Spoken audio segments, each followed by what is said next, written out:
Don't try me. I'm not afraid of you. Don't test me.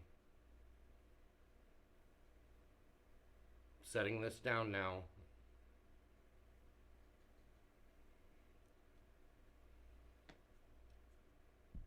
Anyway, welcome back to Mr. Bear Likes to Watch. I am Mr. Bear, your emotional support monster, and today we are going to discuss Infested. It's streaming on Shudder currently, and it's a film directed by Sebastian Veracek, who actually has been handed the keys um, to make the next film in the Evil Dead franchise, and that's kind of one of the things that got me the most excited to watch this. I asked in my title, did this make me test the limits of my depends?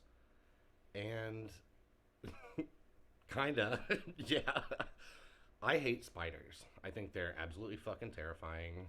I know that that fear is mostly unfounded and pretty irrational, and I can't help it. So there's that. So before we get into this, though, let me tell you a story. Long ago, I lived in a house that had a big, nice, like covered back porch that went out to the backyard.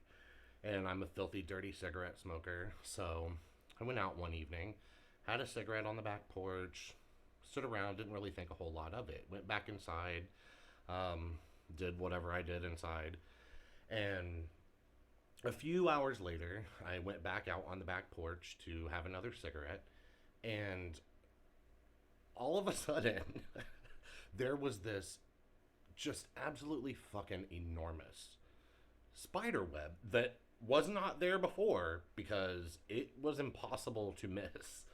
And I'm telling you, it had been like 3 hours, and this was the most intricate ass, fucking hugest bullshit I have ever seen in my entire life. And I'm like, how in the fuck did that shit happen in like 3 hours? And sitting in the middle of this hoe was this enormous ass fucking spider. I mean, like, quarter size bitch, that's fucking enormous to me because I am scared of them. But a really large spider. I wasn't quite sure what to do, and my first initial thoughts were like, grab, be like, you know what I mean? And I didn't. And I stood out there, and as I smoked my cigarette, I noticed that spider just had kind of froze. And I was like, oh my God, I think this spider might be a little bit afraid of me. And I mean, I'm sure that's the case, but like, my rational mind's not putting that together. Ugh, I didn't mean to spray that. It tastes like fucking shit. Holy fuck. Um, as I stood there, I humanized the spider. I named her Susan, and we had a talk that night. I understand what she was doing. I know she's trying to help. She just wants to catch other bugs, which I also find satanic. And you know what? I was like, who am I to stand in her way of doing this thing that's actually helping me? She's living her best life. She seems a little bit afraid of me. And I think we can find some like common ground here and like a place to just let bygones be bygones and both live our lives. So I talked to Susan and I said, girl, if this is what you need and what you want to do, I'm not going to bother you or stand in your way of doing it. And at that moment was honestly like the most peace I had ever found with spiders.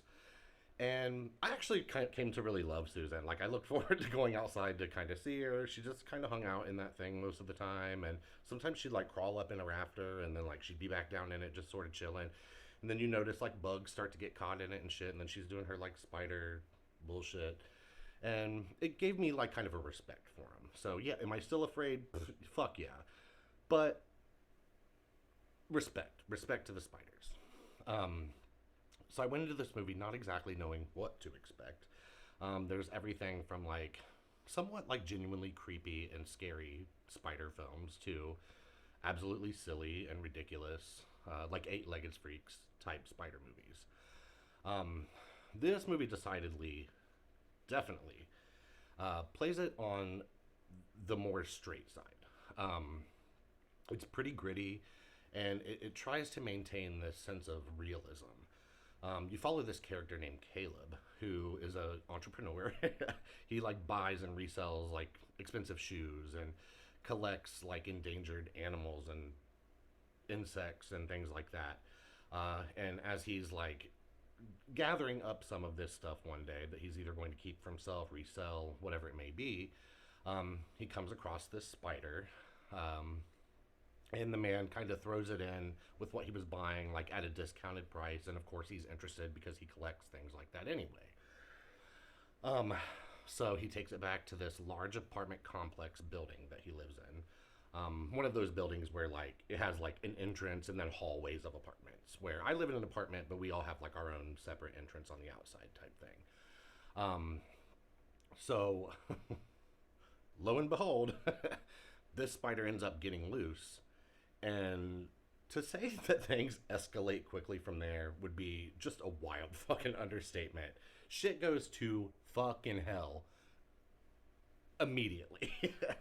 And this movie is a pants shitter, guys. At least for me, it was. As someone who is afraid of spiders, I was like, ugh, no, why?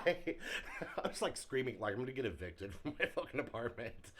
But it's so intense and so freaky and so crazy and so like pulse pounding in my opinion that I just was like, oh man, I don't even know if like I'm having fun watching this. And ultimately, yes, I do think it is pretty fun. um I wouldn't say the movie completely falls apart, but as you near the third act of this, um things take on a slightly less like realistic feeling tone. Yeah, on its face, this is not the most realistic scenario in the whole entire world where a spider gets loose and then suddenly you have an entire building infested with fucking spiders. Not exactly realistic, but the tone that they went with and the way that they chose to play it adds to the realistic feeling of it. But by the end, it just went too far, in my opinion. It did not ruin the movie for me. I think this is an absolute recommend. I thought it was a blast to watch. This is the kind of shit like you watch with a group of people. You scream, you laugh that you screamed, and like all of that kind of shit. But had they maintained this tone throughout and carried that through to the ending, I think this would have been absolutely spectacular. Where as it stands right now, it's pretty good. And seeing this director's work and seeing this film and thinking about Evil Dead and where that could go next and what he did here that may apply there, things like that, I think this feels like it might be an absolutely great fit for that series. He really has an eye for camera usage, and the look of this film was great. He had these moments that create absolute like claustrophobia because I mean you have this group of people that you end up following. It's like one group because they're quarantined inside this building and they're thwarted at every turn to try to exit the building. It's just they're just not being allowed out of the building because the police and all outside forces don't know exactly what's going on here. Like, is this an illness? Like, what is happening? So he creates these stressful scenarios where people are trapped. And I mean, a lot of the Evil Dead is sort of has some of that feeling and vibe to it. So I'm really excited to see what comes next in that franchise based off of this. So, like I said, this is on Shudder right now. You can stream it up. And I highly recommend that you do. It is a good time. If you have a problem with spiders, you're going to have a problem with this movie. And if you don't, it's just probably going to be a pretty fun, like, kind of popcorn ride. But I do recommend it. 2 thumbs up, guys. A really, really good time.